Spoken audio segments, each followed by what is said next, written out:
assistant extensions. And what this does is it lets you pre-program Siri to respond in a certain way. So if you see a particular statement, you can have Siri tell you where something is. So with that, I mean, I put this out a while ago in a little ebook. Where basically I sat and programmed in each card. So I say, where is the king of clubs? Where is the four of diamonds? And I just shuffled the deck, spread it out, and I went through each one. And just loaded them all in with the response of where it would be. So at that point, I would have the stacked deck. I would pull out a normal deck first. Have them shuffle it. Case it back up, and as I was going for the phone, both hands would go in the pockets, and I would switch it out. I'll show you the switch later on because we are using it for something. I would put this down, and I put the phone in front of them. I'd say just name any card and ask Siri. They could press the button, ask Siri, and it would find it. So if you do have your phone jailbroken, you can set it up in the same way, and it's called assistant extensions if you want to. Right, on to the next trick. Who am I going to pick on? You, sir, what is your name? Jacob. Jacob, I'm going to pick on you slightly. What the hell is that? Oh, that's what it is. Right, Jacob, big guy. Are you ready? Mm-hmm. Your starring moment. Do you want to come up? All right, everyone, give him a big clap and come on up. Cross her through. All right, Jacob, you're going to get the first thing I'm going to do in this lecture. If you could be so kind, just go through and grab him. Classic force all the way. I'm joking, it's a free card. You can change your mind if you want. Are you happy with that? Stick with this one. In fact, here. Write your name on there, big guy. And just hold it so the camera can see. God, this pen is deadly. Yeah, dude. I'm a small man, I've got to have a weapon on me at all times. Doubles the shank. That's the way it is. It's how I roll. Perfect. Right, you happy with that? Yep. In fact, I'll actually close my eyes so I can't see the monitor. Show everyone. Awesome. You happy with that? Yep. Good lad. See, stop. Right there. That did seem kind of forcey, but I'll let you off. You happy with that? Yeah, I'm happy with that. Awesome. Now, what hand is it you write with? Right. You're a righty. You have to put your right hand up and click over the deck. Perfect, your card's gone. I'm not kidding, it's gone. In fact, it's actually travelled into my back pocket. Now, I carry two things in there at all times, all right? I'm going to take one out, make sure I have nothing in my hand before I go in here. Okay, deal. I have my tissues because all manly men have tissues. Hey, give me a break. But the other thing's in there. Dig in, big guy. Dan? Dig in, go slow, it's my birthday. Come on. Cheers, Greg Wilson, good line. Dig in. Get your hand in my back pocket now. I will slap you if you don't. I'm going to... Get in. I can't put my ass out much more, just go in. Okay, pull it out what you find. No, I just want you to touch my ass. I'm joking. The card is actually, this is my favourite type of little thing. If you look inside the Kleenex packet, there should be one card. In fact, I'm going to show it up for the camera. If you can grab that for me. Oh! Should be your card. Awesome. Feel free, it's good for the ego. This is my souvenir. Yeah, cheers, man. You can sit there. I'm going to take that for a wee second. All right. Awesome.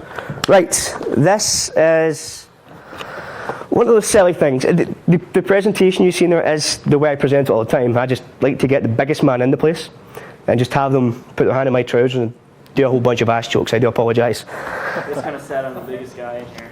Well, I won't lie, the two biggest guys are the guy that's presenting it and one that's controlling a camera, so I couldn't pick in them. Yeah. And the weird, this goes along the lines of hug theory for me. Have you ever played this game? Yeah. What is it? You just hug anyone. When you walk up, just like, oh, how you doing, man? Come here. Bring it in, you look like you need one. Oh, that's have a seat. Perfect. And you just walk off. You just hug random people. I'll run up behind people on the street. In fact, this got me in trouble in Blackpool. So you run up, just hug them and go, oh, you needed that, and you just walk off. But in Blackpool, it's the recent convention. Oh, I thought you said black people. No, dude. Why you gotta go race, guy? Like, that'll get you in trouble. Yeah. No, it was in Blackpool. Gotcha. The last day of Blackpool is Titanis. Kathy and a bunch of us were out for a meal. And it was at the time we were shifting from the place where you eat to the bar, just have a couple of drinks before the train. And there was just this little couple sitting there. So I ran up behind the guy and went, oh, you look like you needed that, and just walked off. Thought nothing more of it. I do it all the time. The next time I went to the bar, I had this tap on my shoulder. The guy's like, can you come up and tell her you don't know me? I was like, what?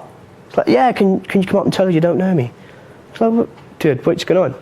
It's like, she thinks you're my toy boy. And I was like, oh no. I didn't know. Apparently, they were sitting having an argument because she had busted him running around with it. He obviously just enjoyed going both ways, and he had a toy boy on the side. Sore spot. Yeah, and she thought it was me. So I had to walk up and go, yeah, I'm just an idiot. I like to hug random strangers. Sorry. I walked off. But yeah, this goes along that same theory for me.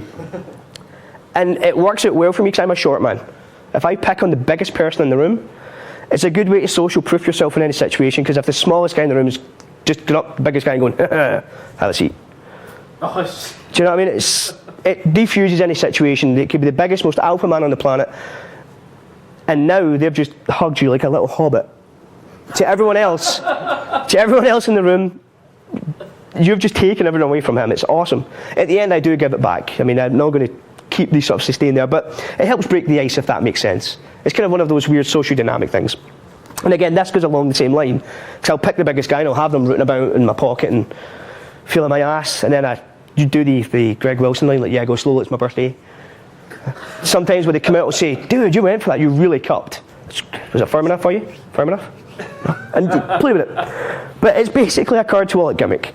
In the UK, you get these types of Kleenex packets. It's called Kleenex Pockets. If you want to find them in the States, eBay. I bought a pack of 20 of these for £3, so that's like $6. Cheap as hell. And it takes two to make up one gimmick. But basically, it's what you think it is. It's a no-palm card to wallet. Now, I did toy with just putting a slit in, but it would flash white. So all I've done is, from one packet, I've cut out this little square here. In fact, I'll peel this back for you so you can see. Oh, the tape is too good. Awesome. In fact, that's just this little square right down to the bottom end of this Pockets logo. Right there. All right? And it's just a full rectangle. And you're putting tape on the outside edge. Okay? Now, underneath that, you're putting a slit just across the middle of the logo. And that is it. So if you put tape on this outside rectangle along the outside edge, and a piece of tape on the upper edge of the inside lip, it creates the perfect card to wallet. Okay? So as I do this whole routine, I just control the card to the top with any method you want. I generally do my horrible, horrible pass, which is mainly they put the card back in. I will dribble down loosely, and as I'm squaring up, I just do the move. It helps hide a bad pass, and if you have small hands, it helps. Then at that point, I will come up and I'll bring attention to me saying I have something in my pocket. Now, when you're putting this in your pocket, you want to have it so the ungimmick side is touching your ass, basically. All right? So that goes on the inside. And I'll say I'm going to put my hand in my pocket. I carry two things at all times. One is my tissues, and another one is something you should be common with, or you should be familiar with. I'll cleanly reach in and dig out the tissues. Now, this is just going to go right on top of the deck. Now, as I'm doing all this motion, my left hand just gets a break by pushing over and back and keeping your pinky in there. Alright? As this comes out, this just goes on top. Now, from underneath, as I turn around and say, yeah, dig in, go for it, big guy. Yeah, take your time, and I do all that sort of stuff. It gives you a second. If you've not hit that perfect, it gives you a minute just to get that in there. Now, as soon as I've got it in there, I'll swing back round and say, come on, go for a second shot, that was good. And at that point, I put the deck down or away or hand it off to someone, just so when the magic is going to happen, the deck isn't in play, and it's just the Kleenex packet. Now, the crazy thing I've found is this. In fact, can you come up for a second? After I have loaded this in, keep your hand up. The crazy thing is this. I can put that down, and you can't tell it's there. Yeah, I wouldn't have guessed it. I would have guessed it was there at all. It's weird as hell. You just can't feel it because this outer edge is hidden on the inside. Once that goes down, it's weird. If you don't know what you're feeling, it's not there. So you can put it in someone else's hands to begin with, and then go through the whole routine. And basically, all you're doing after that is just pinching, opening up, and letting them see that the card is there. One thing to avoid. Thanks, but you can sit down. I'm going to just have you stand there like a creeper looking over the shoulder. One thing you want to avoid is, because your fingers are still touching the card at the back, don't do any of this stuff. Otherwise, it's a completely different trick. It's an extra effect. Yeah. I will show you something in a minute with that as well. Self-producing card, right?